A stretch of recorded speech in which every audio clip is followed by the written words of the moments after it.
Bonjour tout le monde, aujourd'hui on se retrouve pour une toute nouvelle vidéo où je vous emmène avec moi pour importer une voiture de Suède. C'est parti.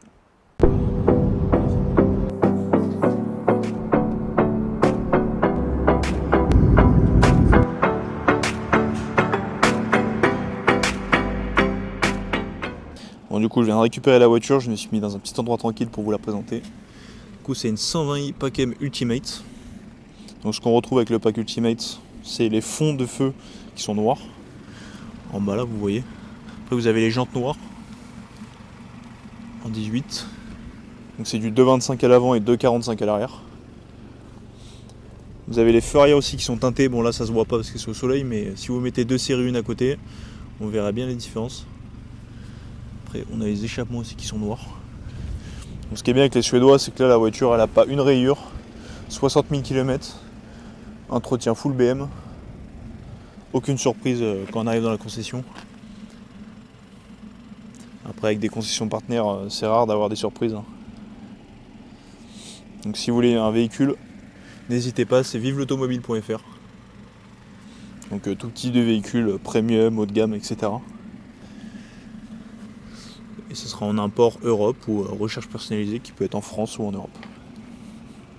Je vais vous montrer un petit peu l'intérieur.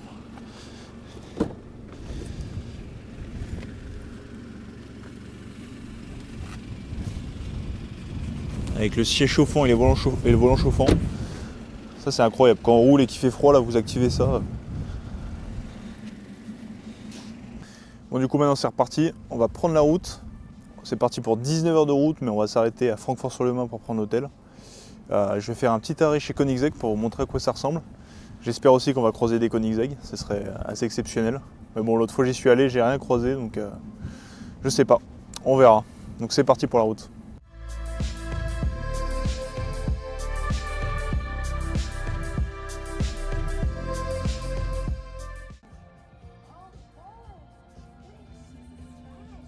Bon du coup comme je vous avais dit, le petit arrêt chez Koenigsegg.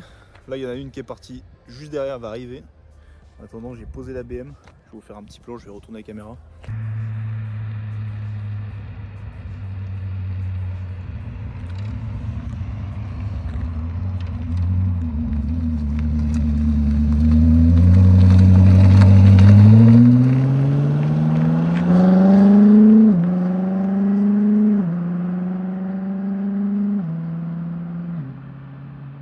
Bon après toutes ces émotions là, c'est incroyable ce qui se passe, j'ai vu deux Koenigsegg et là je vous emmène directement à l'usine.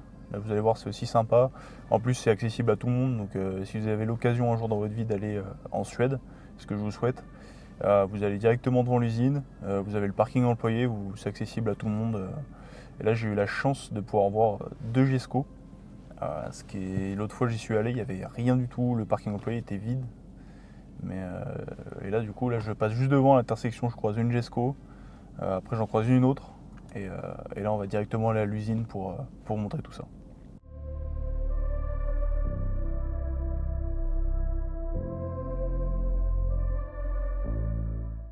J'allais partir, là je vous faisais les derniers petits plans et regardez sur quoi je tombe.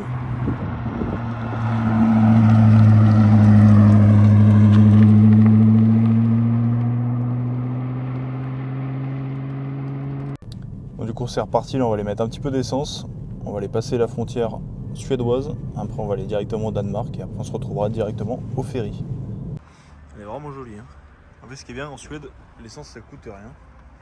J'en avais eu pour 59 € le plein. En France c'est à peu près une centaine d'euros.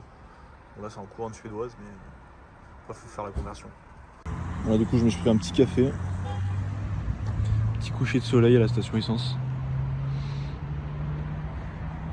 Magnifique.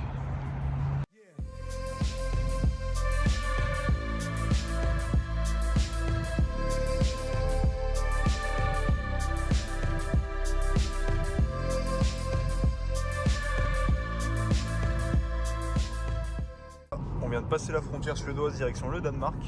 Juste en face là c'est Copenhague. On est au-dessus de l'eau. C'est magnifique avec le coucher de soleil. Bon, faut savoir que ça se couche très tôt le soleil ici. Un peu plus haut de la Suède, là ça commence à se coucher à 15h30. Après l'été, il fait jour jusqu'à très très tard. Donc ça c'est pas mal pour l'été, mais l'hiver, les jours sont courts. c'est vraiment magnifique. Je crois que le pont s'appelle Øresund, je ne saurais pas le prononcer, mais...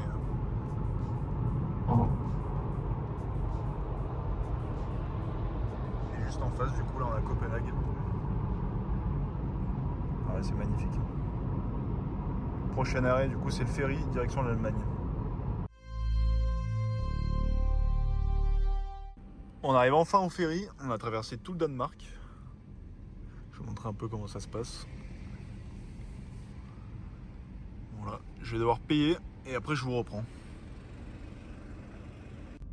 Du coup maintenant il faut attendre le ferry. On s'est mis voie 4. Non, il n'y a pas trop d'attente, il y en a tous les 30 minutes il me semble. Donc, après là vu que c'est pas les vacances etc. Il n'y a pas grand monde.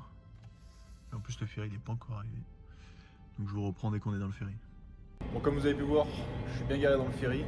Là on est un peu avec tout le monde et là il n'y a vraiment personne.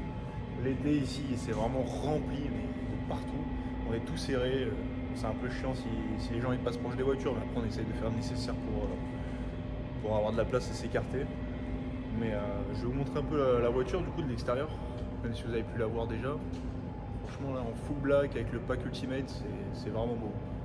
Donc là on a environ 45 minutes de ferry je pense, et après on enchaîne un petit 20 km et après ça sera full autobahn. Et ça c'est vraiment pas mal. Si vous voulez voir la config de la 120i là, en full black. Jantes noires, pas une rayure. Entretien full BM du coup. Ça c'est vraiment bien, les Suédois ils sont vraiment très soigneux là-dessus. Surtout sur leur voiture, que ce soit entretien en termes d'extérieur ou entretien chez le concessionnaire. Elle a que 58 000 km. Bon là j'ai un peu roulé dedans etc. Donc forcément ça a l'air un peu sali, mais sinon c'est une voiture franchement tellement confortable à rouler. C'est le daily parfait. Franchement, vous voulez pas trop consommer, avoir un peu de reprise, c'est vraiment parfait comme voiture. Voilà, c'est reparti du coup pour 600 km avant d'arriver à l'hôtel sur Francfort. Ça va aller 20h, donc ça fait arriver à peu près, je pense, 2h30 du matin, avec une petite pause café. Du coup, on met le dernier plein. J'en ai mis un juste avant, j'ai pris un café, mais j'ai pas fini, j'étais trop crevé. Là, on est déjà à 1500 km, il en reste plus 350 à peu près. Donc, un petit café, le dernier plein, et c'est reparti pour les derniers 4 heures de route. Le dernier plein, du coup, comme je disais. Après, pour finir, on est à exactement, je vais vous dire, 1418 km.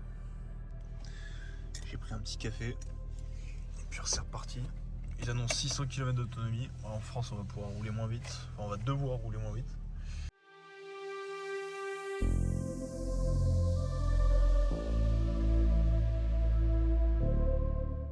Bon là du coup il est 6h, j'ai fait 200 km de plus. Donc je suis à 1614. Là il me reste plus que 200. Donc 2 heures de route. Et puis on va être enfin arrivé. Ça fera 18-20 heures de route, ça fait beaucoup mais bon. Ça en vaut la peine. Avec 2 GESCO, etc. Là c'était une belle journée quand même. Je vous reprends après quelques jours. Parce que 19 heures de route et 1900 km. C'était un petit peu fatigant sur la fin quand je suis arrivé en France. Je me sentais pas très fatigué aussi quand je suis arrivé à Francfort en Allemagne. Du coup je me suis dit je vais annuler l'hôtel et puis je vais continuer pour la fin de la route. Et ça l'a fait, je suis arrivé à 8h. Si vous aussi voulez importer une voiture n'importe où en Europe ou comme nous, rendez-vous sur vivelautomobile.fr, on sera ravis de répondre à toutes vos questions. Dites-moi aussi ce que vous en avez pensé dans les commentaires et je vous dis à bientôt pour une nouvelle vidéo.